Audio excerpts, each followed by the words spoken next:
on Political Paradigm, we have quite a lot to talk about with my guest. The prospects of having Nyesom Wike as a full card-carrying member of the All Progressives Congress. The Ondo debacle, or not, depending on how the months unfold before September 2024. The Kogi APC inter-party probe, searching earnestly for inter-party activities. Warnings to opposition elements in the APC say they're heating up the polity. Upcoming elections in Ondo and Edo in September of 2024. The postponement of the inauguration of the APC's standing committees. Accusations of capturing INEC with their APC card-carrying resident electoral commissioners. Accusations of capturing the judiciary with their APC sympathetic judges. The general elections in 2027 and the Peter Obi factor, especially now that there is a coalition of political parties gearing up to wrestle power away from the APC in 2027. What if Peter Obi joins that coalition? Well, my guest says the ruling All Progressives Congress is unperturbed. We'll see about that. Hello and welcome to Political Paradigm right here on Channels Television. I am Kayla Magwa. My guest on the program is the National Publicity Secretary of the ruling All Progressives Congress, Mr. Felix Morka. And he joins us virtually for this hour-long conversation that should be packed with information. So let's get to it. Mr. Felix Morka, welcome to Political Paradigm. Thank you very much, Kayla. So let's start with this coalition. Your comments when the coalition was formed, these 7 political parties. You said the APC is unperturbed by this. Should the APC be perturbed? Should you be worried? No, we're not worried at all by the rumors of an emergent coalition of some of the opposition parties. We're not, and we have no reason to be. Because to begin with, any effort by political parties to come together is, the exercise of a legitimate democratic liberty. They're not doing anything illegal, but it's normal. It's, it's even expected in a democracy like our own. The APC itself was the product of a merger of people who were like-minded, who decided that it was time to come together to terminate the PDP's 16 years of horror. So if anybody decides to come together to challenge the APC, that's fine. But we're not worried because we understand very clearly that the antidote, the way to defeat such a plot, to come together to tackle the APC, the ruling party, is actually to increase our output on good governance. And that's exactly what the president, who is the leader of our party, is doing.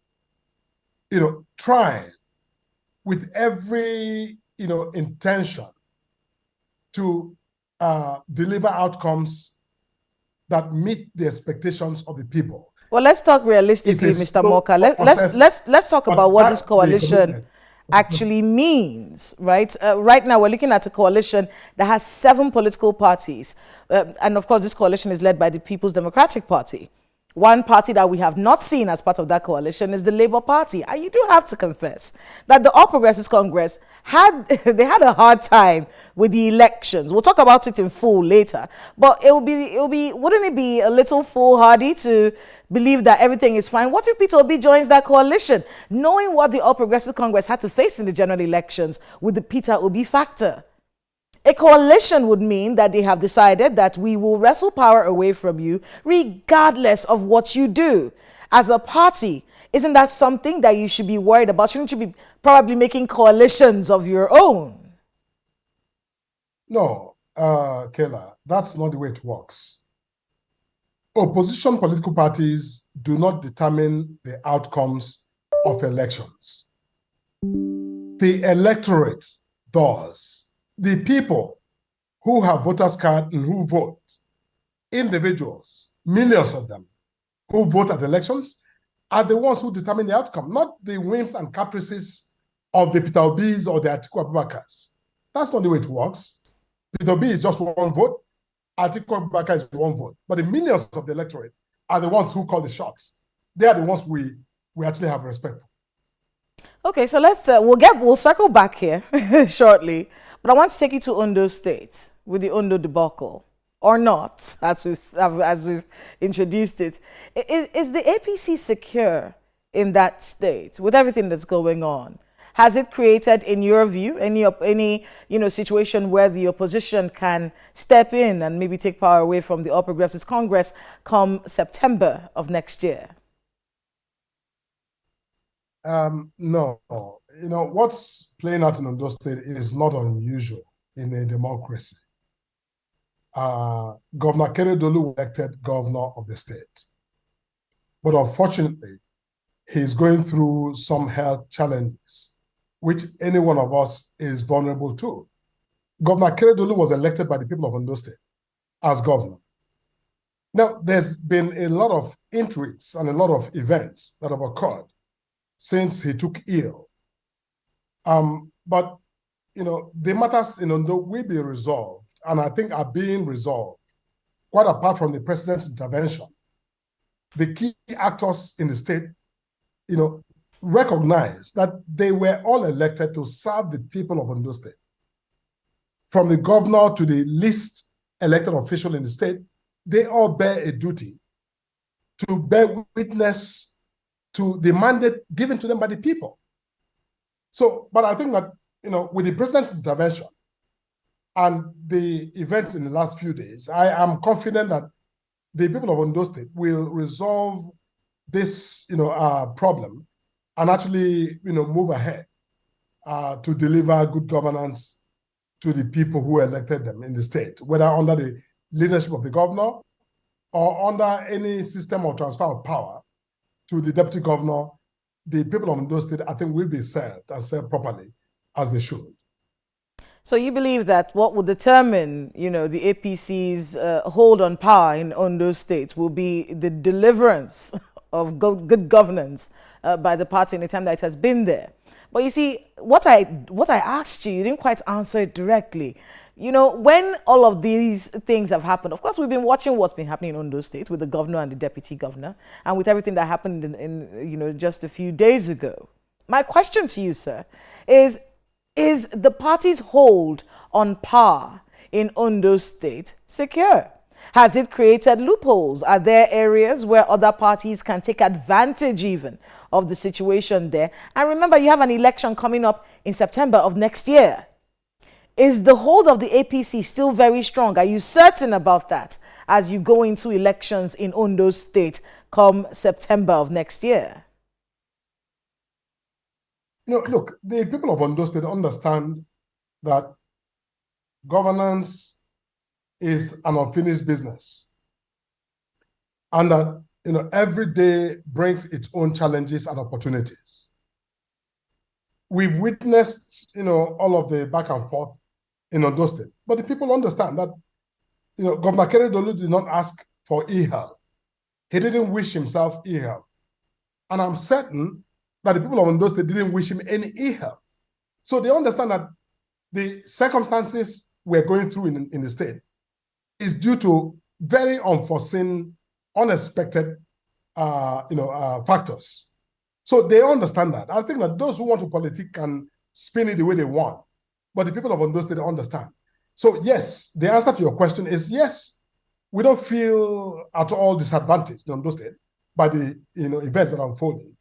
But as a matter of fact, I think that the president of the Federal Republic, in his intervention as leader of the party, has continued to show, courage and direction, and encourage every actor in Ondo State, from the governor to the deputy governor to the House of Assembly, to show majority and leadership, to take control of the situation and ensure that the people of the state are served, properly, even with all of the events that you have described. So we're not concerned about our hold. And by the way, it's not a hold. No party has a hold on any state. I think that people deserve the freedom to decide for themselves what they want. So we can only appeal to the people of Ondo State to continue to support our party. Because I think that overall, Governor Keredolu has done a lot of good to the state. Notwithstanding his health challenges, and the people understand that, and they have sympathy for him. So I don't think that this is going to cause any kind of disadvantage to our party necessarily. Let's move on to Edo State. Does your party think it can take power away from the PDP in Edo State come the elections next year? Yes, we are very hopeful and, if not confident, that we will take power in Edo State, because the governor of Edo State, Godwin Obaseki, has been an unmitigated disaster. He has, done nothing in the state except to fight his own deputy governor and create, an atmosphere of want and desire by the people of Edo State to actually move away as far as they can from him. So yes, Edo State is a low-hanging fruit, and we will pluck it with all vigor and all, deliberateness by offering a program that actually the people of Edo State will see in stark contrast with what Obaseki has actually offered. So yes, that's a very simple question that we are very hopeful, and we will work hard to justify that confidence that we expect the people of the state to give to us in the next election. I mean, there are some people that you would have to contend with in that state as a party, some popular ones, some very popular ones. We're seeing, I know many parties haven't done their primaries yet, but, there's some men who are showing up, people, even the deputy governor seems to be a force to reckon with, having a lot of support, even though he is asking for, the seat of governor under the People's Democratic Party. But there's a very strong Labour Party movement as well in Edo State. Is that something that you'll be able to, to handle, knowing that you have not been in power in Edo State for the past 8 years? The structures that you may need to be able to beat your opponents who have probably been in power longer. How do you think you're going to be able to handle that? No, it's not that complicated in Edo State. Like I said, Governor Obaseki has not in any way justified the mandate he was given for this period of time. He has been very lackluster. He has been without any sort of focus on really tackling the problems and challenges of the state. So by his actions, he has created the conditions that are rife for APC to actually come in and take power in that state. Look, talking about the other actors who are getting into the race, that is fine. When we, if you will, unpack our own program in Edo State after our primaries and declare our, nominee for that office in that race, I think that will be a game changer, because we are watching very keenly what's going on in Edo State. We're not concerned about all of the individuals or the characters who are, are jostling right now in the PDP, including the deputy governor, for the office of governor. We're not very concerned about that. We are focused on, our own internal mechanisms to ensure that at the end of the day, the candidate who emerges is someone who bears the support of the majority of members of our party. When that individual is declared after our primaries, then as the party, we will go into action to, cut the votes of every Edo citizen. And I'm quite confident that they will, move away from that. And, as for Labour Party in Edo State, again, we're not concerned. We acknowledge their existence and we respect, their existence as a party. But make no mistake, the APC has a whole lot of offering in the upcoming elections to the people who matter, the Edo electorate, who will vote. We have a lot of offering to them to persuade them to support our party. And I think that at the end of the elections, we're hopeful that the Edo State will fall under the column of the All Progressives Congress. Let's move on to Kogi State. Well, there's a lot going on across the country, but in Kogi State, there is some inter-party probe going on, headed by the governor there, who is from your party, and you know, they're probing members for anti-party activities, you know, in the off-cycle elections in Kogi State. Could you talk to us a bit about that situation?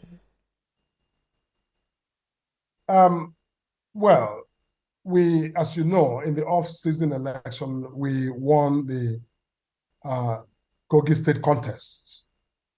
Our candidate was declared winner of that election, and we're very delighted about that outcome, even though some of the opposition elements have chosen to create a state of strife in the state by, you know, fueling ethnic tensions, making all kinds of unsubstantiated allegations that the APC did something untoward to win that election. You know, but my, you know, position is that they need to be reminded that we are a democracy, and a democracy is not just about elections.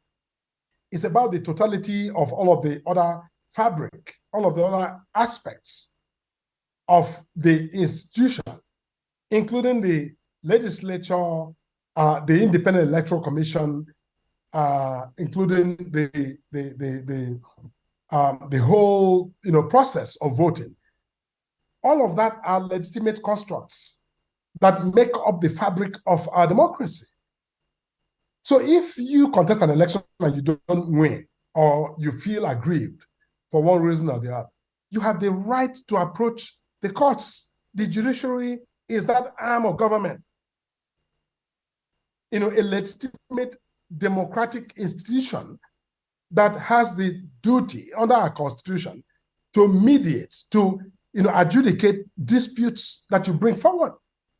So recently I did conduct a press conference where I said to Dino Melaye of the PDP, and Motola Ajaka of the SDP, that if they have any misgivings about the election, you know, you don't need to overheat the polity.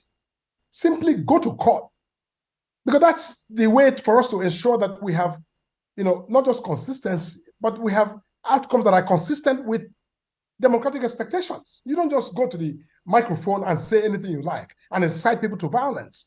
You go to court and bring evidence to support your argument. When we lose elections as the ruling of Progressives Congress, that's exactly what we do. We don't go around just inciting people and, you know, trying to stoke violence. We don't do that.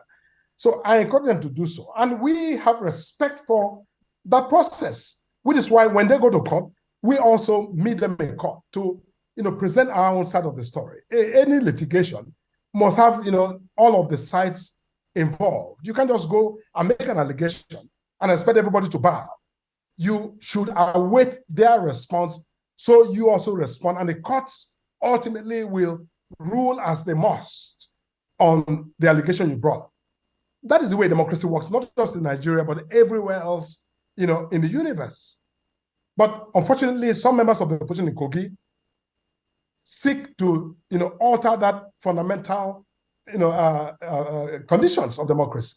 And we will not stand to accept that. We will push back, as I did during that press conference. Look, if anyone in the party worked against the party, that is not unusual. It happens. In every party, you may have people who, you know, may be disgruntled for one reason or the other. Just like with every 12 disciples, you will have a Judas. So look, you know, if anybody is making an inquiry to ascertain who did what or who didn't do what, that is also a legitimate, you know, pursuit that anybody may undertake. But the fact of the matter is that the totality of the party at the state and national level stand firmly, shoulder to shoulder, with the winner of that election, Mr. Dodo, who was declared winner. Yes, I pause here because I know that the opposition may wish to challenge that matter in court. But as far as the electoral umpire is concerned, they made that declaration and we're happy with the outcome. It's interesting that you brought up going to court, because that actually leads me to my next question. There are so many accusations against the All Progressives Congress. One of the accusations that I want us to address right now is the issue of, the capture of the judiciary. They say you have a lot of judges who are sympathizers of the All Progressives Congress. What do you make of that particular accusation? Kayla, I mean, that's a bad workman blames his tools. When you're a carpenter and you don't know what to do, you're an electrician, you don't know what to do, you can complain that your screwdriver or your hammer has a problem. These individuals who make these allegations are simply blaming the tools rather than look inward, conduct some kind of introspection to decide, what they need to do to first ascertain why they failed to impress the electorate, why they lost the election, and to take remedial, measures against the future. Now, how do you capture the judiciary of a country like Nigeria? I mean, what does it take to capture the judiciary? When you say capture, what do you mean? Are you suggesting that all of our judges, many of them are still serving, who are involved in the effort to get the military dictatorship out of Nigeria? Many of them gave decisions, courageous decisions that were meant to defeat military dictatorship. And then you suggest casually that the All Progressive Congress has captured them. These are heroes of our judicial system. Without them, we won't have this democracy. So I think that our people need to really take a deep breath and calm down, because, that is not, and by the way, if you make allegations of capture of the judiciary, you must offer evidence of that. It's not enough to simply speak. You must provide evidence to show that the courts are indeed compromised or have been compromised. The fact that you lost the election in the courts or the courts ruled against you is not sufficient basis to allege that the courts have been compromised. You need more than just that allegation. Neither Dino Melaye nor Motola Ajaka, nor Atiku Abubakar, nor Peter Obi have offered any kind of sensible evidence to show that the APC has engaged or indulged in any form of attempt even to compromise the courts. Quite to the contrary, recently, I am sure you saw or maybe heard a voice note from a top operative of the PDP in Delta State, where they in fact claimed that they were able to intimidate the Court of Appeal judges in order to give them judgment in Delta State. Now, Senator Obioma Agege, who was the former deputy president of the Senate, was the candidate of our party in that election. He hasn't come out to brag about, his reach with being a member of the APC. But the PDP are the ones who have, gone on record to claim that they, in fact, manipulated that election. And we have simply stayed focused to bring our case before the courts to challenge that election. We lost at the tribunal, we lost at the Court of Appeal. We have not asked for the judiciary to be dismantled because we lost. In Bayelsa, we're not happy with the outcome of the election in Bayelsa. We're not busy asking for the courts to be abolished because we lost the election in Bayelsa. So all of that suggestion about APC capturing the judiciary is just not only malicious, it's arrant nonsense, quite frankly. Well, that's not the only accusation of capture that has been, placed before the All Progressives Congress. There's the allegation that you're trying to capture INEC with card-carrying resident electoral commissioners. And we're seeing that not just from opposition parties now, Mr. Morka. We're seeing that also from civil society, calling on the president to take another look at some of these resident electoral commissioners who are card-carrying members of the All Progressives Congress. What do you make of that? Who are those, by the way? Who are the card-carrying members of INEC or of APC who were appointed INEC commissioners? Who are they? Look, Kayla, the point is that anybody who wants to throw more, we find a reason to throw more. We're not bothered by that. The president has the prerogative to appoint, to make appointments to the, not just any board, but of all the boards, including INEC, including appointing, electoral commissioners. That is the prerogative of the president. And as this president has shown, where there's been evidence, fell short of the standards expected, this president has not been shy to walk it back, make the needed, adjustments or changes. He has showed a lot of courage when it comes to these matters.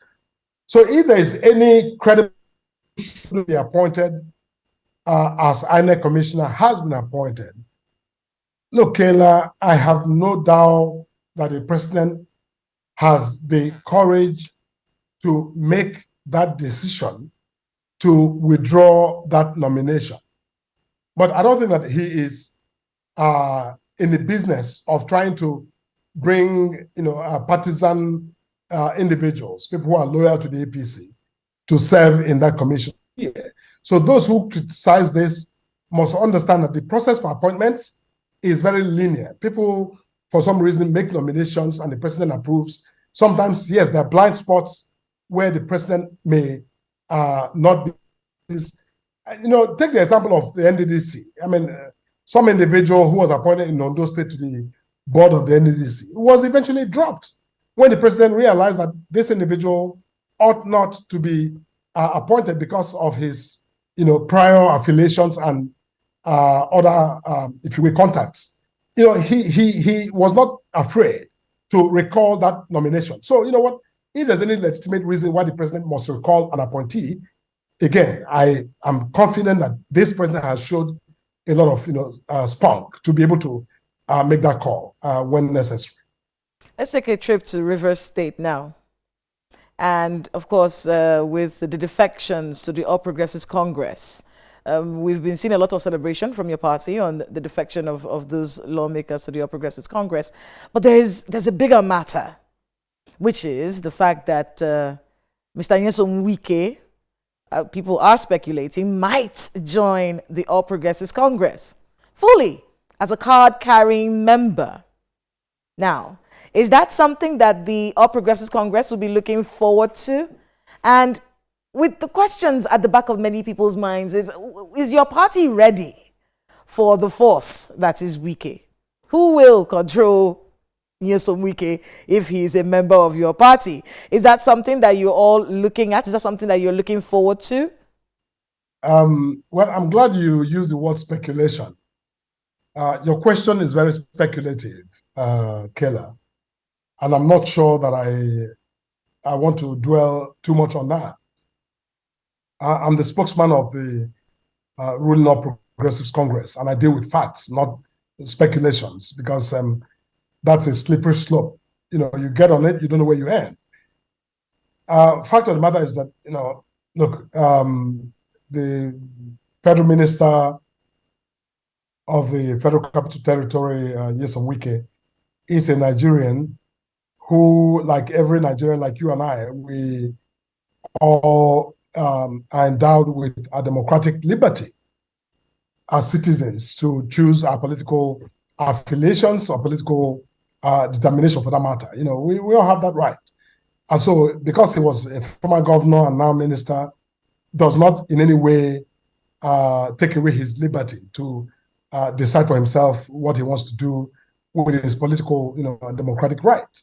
So if he chooses to join the APC, that's wonderful. If he chooses not to join, that's also wonderful.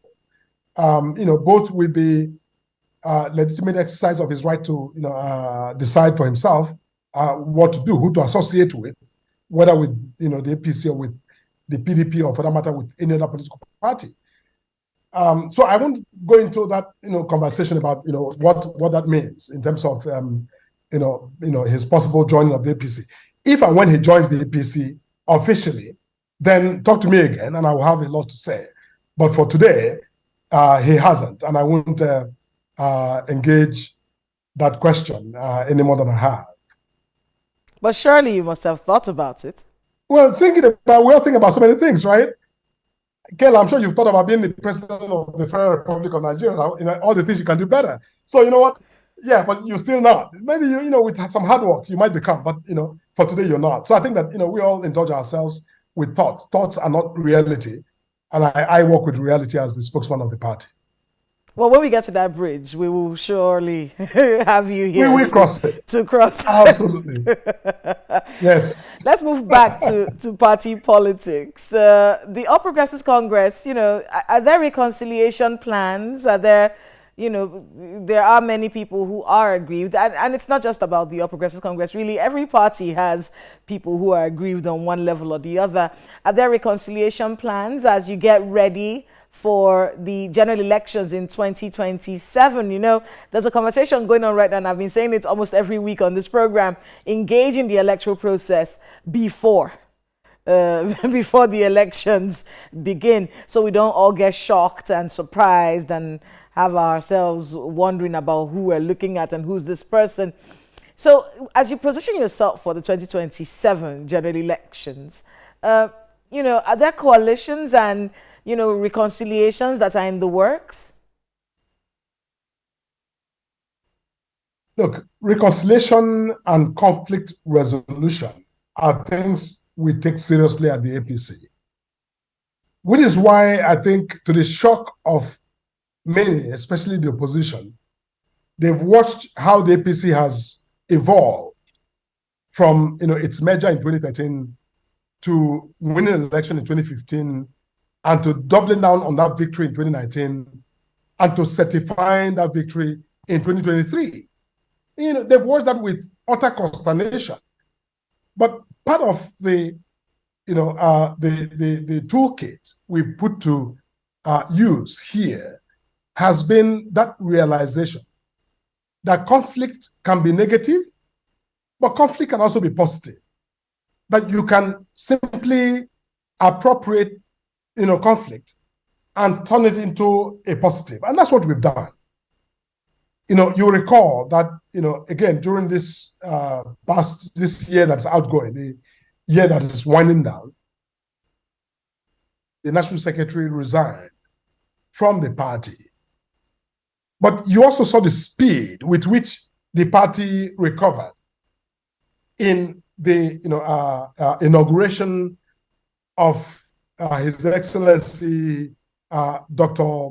Abdullahi Umar Ganduje as the national chairman, and Surajuddin Bashir Rajibola as the national secretary. We were able to move from what was a difficult moment to demonstrating leadership and overall cohesiveness of the party. On the PDP or Labour Party, and that is actually tearing them apart. But we rode on it because we realized we're all humans, things happen, but we move from there to emerging stronger and more vibrant as a party. Our reconciliation committee, populated by eminent party men and women, to help us to mediate every conflict. And that's what we're doing in Ondo State. You referred to that earlier.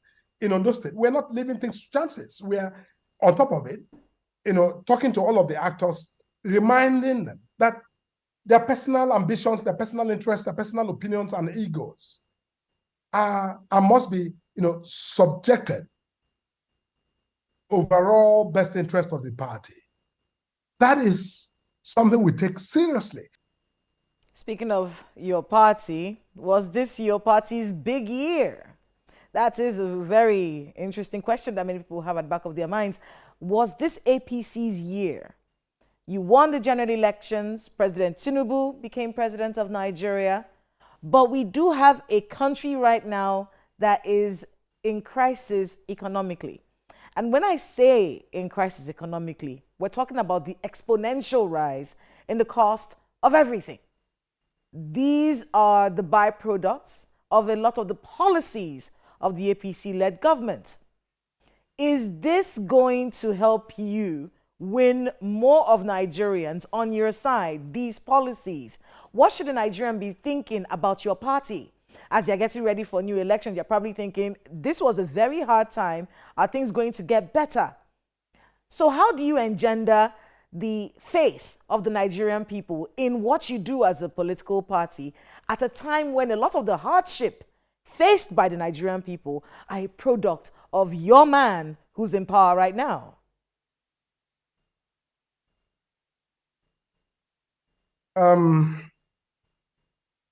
Thank you very much, Kayla. This is a very important question, and because it's a question that borders on the well-being and the welfare and who are the citizens, the sovereigns, if you will, in our political life. Everybody who is elected presumably on the hope or aspiration to serve these people of Nigeria. And we have nothing but respect for the Nigerian electorate as citizens. They are the owners of our country. Is this a good year for APC? Yes, it has been a good year. 2015 was also a good year. 2019 was a good year. 2023, obviously, is a good year. But good year, not just because we won elections in 2015, in 2019, and 2023. Good year because, we have been afforded the opportunity to begin, with the Buhari administration that got elected in 2015, the opportunity to begin to address the generational failures of governance and leadership in Nigeria over a period of 16 years, to take advantage of the opportunity it had to get Nigeria moving in the direction it should. I'll give you examples. The Buhari government was simply a government that came in to hold place, to stop Nigeria from tipping over the precipice where the PDP has set it. This country was in and out of recession, and President Muhammadu Buhari was instrumental to bringing us, sustainably out of recession that the PDP has led us. President Bola Ahmed Tinubu, who has been elected to govern this country. Now, listen, Kayla, even though as spokesman of the party, some people may hear me speaking as, that in that capacity. But right now I'm speaking as a Nigerian who was born and bred in this country, a Nigerian who feels all of the pains and all of the anxieties of every Nigerian. Fact of the matter is that this President Bola Ahmed Tinubu was elected just a few months ago and has set himself to work. First announcement on the day of his inauguration was actually to remove this obnoxious fuel subsidy system. I know that this has brought incredible hardship upon our people. Felix Morka that I am not amused by the pain our people are going through. They have no business, going through the pain they're going through. But this is pain that is required in order for us to celebrate our citizenship, to celebrate all of the things that are good about our country. We need to go through this process, take out some terrible systems in order to, gain long-term prosperity, which is committed himself to doing as president. I know it's somebody may hear me right now and say, what, hey, you're just speaking. Because as of today, it may seem hard. But I think that Nigerians need to simply, just have that hope and confidence that this president is not sleeping. He's working hard every day to make life better for our people. Every policy is embarked on the removal of subsidy, the harmonization of the exchange rate, These are things that will, excite everyone to invest, not just local investors, but also international investors. And he's going around everywhere, in every capital of, the world. He's been in India, in Saudi Arabia, and, elsewhere, in Germany, I think recently, to encourage investors to come and invest. And our foreign exchange rate was a damper. Nobody will invest when you have multiple exchange rates. You bring in $1 million and you can't be sure what rate you're getting.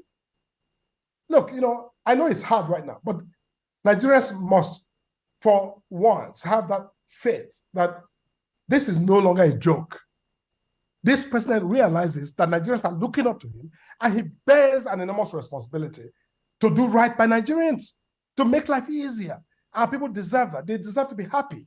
They deserve to live life like others live in more prosperous countries. But, Kela, you have to understand that we introduced fuel subsidy in Nigeria. And for a long period of time, our governments, across the political divide, have consistently enforced that regime, paying subsidies and all of that, until this president summoned the courage to do what no other president had the courage to do, which is to take out the subsidy. We have never, for a very long time, existed without the subsidy regime. This is the first time.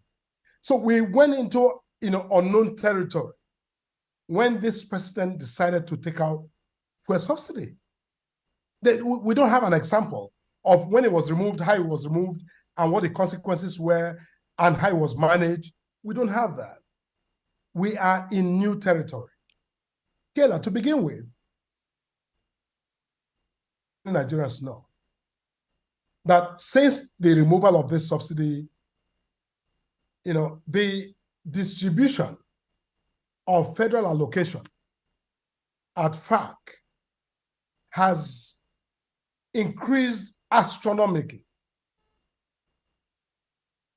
The state governments get way more than they ever got before the removal of fuel subsidy, because all of the money that is saved is now distributed to the states to run and manage their states as governors. Some of it is retained at the federal level for capital projects and for other needs. But these governors are getting more allocation than they have ever got. It's all coming from the fuel subsidy. Our military has been better catered for, provided for in terms of equipment, in terms of, boosting their morale and compensation to them for the extraordinary commitment that they give to our protection. They have continued to do so. And under this current administration, they've received and gotten more support than they have ever done. It's all coming from the savings from the fuel subsidy. Prospective projects, capital projects that were laid out in the current budget. The hope that we are going to be able to fund them is because we have saved some of that money from fuel subsidy. So, I think it's premature for us to actually seek complete, comprehensive justification for where that money has gone, right now, because, we are beginning to just embark on that application. So I think we need to, again, allow time to pass, let the budget, get passed and, implemented. And I think that maybe in the next, year or a few months from now, we will be in a better position to analyze, how far and how well the removal of subsidy has inured to the benefit and strengthening of our economic, focus and implementation, as a country. It is a hard, line to walk for anybody who's in power. And Nigerians are not wicked. We understand that it's a hard line to walk. But there isn't that much time for the Nigerian. You have to understand as a party that people are very impatient with you.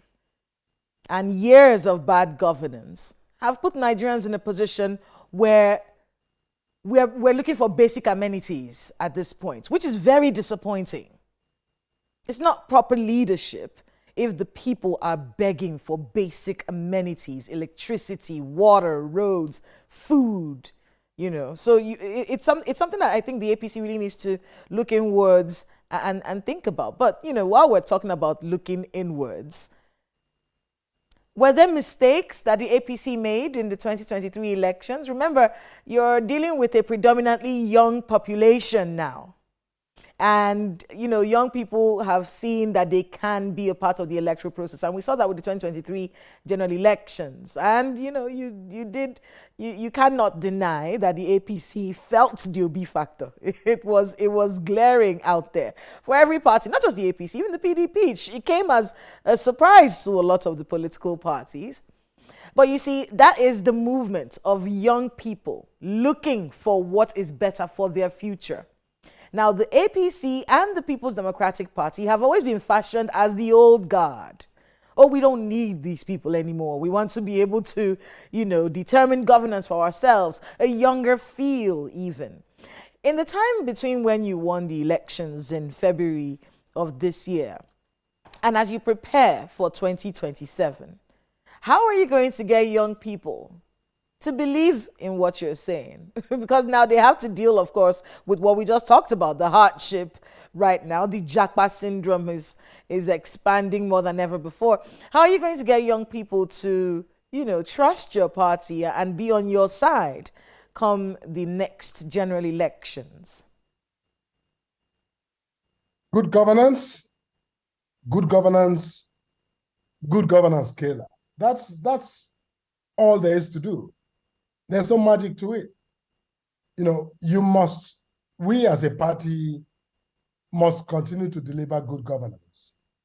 And our people, our young people, and everyone for that matter, not just the young people, but because, people who are older or who are, our parents and those who, are considered the old school, also have a right to expect good governance. And our party is committed to delivering good governance at all levels, not just at the national level, but also at the sub-national levels at the states. Now, 2027 will take care of itself. We're not, that worried about 2027. We are worried about today. And after today, we worry about tomorrow. I think that governance is something that is, that unfolds every day. If we do well today, we will then hopefully do better tomorrow. And that's where we stand. And by 2027, people's assessment of our party and its record will be based on all of the steps taken every day before 2027. And I think that, we're not in any way at a loss as to the desire of Nigerians. We know Nigerians deserve, so much more, and they're entitled to it. Every citizen everywhere in the world, in whatever country, have a right to expect their governments to do better for them. And we are striving. But we must also understand that we are operating in the context of problems that were created generationally. APC is not the first political party in Nigeria, and is not the first party to govern Nigeria. We have had parties, since independence who have, played one role or the other. But you must understand that when a country has decided generationally to put all of its eggs in one basket, to leave all of its fortunes, on the altar of crude oil exports in a market that is not controlled by the country. But this is not just about the APC. It's about Nigeria. It's about those who governed this country prior. Now, I'm not blaming anybody, but I have a more comprehensive, more robust perspective about the origins of our problems.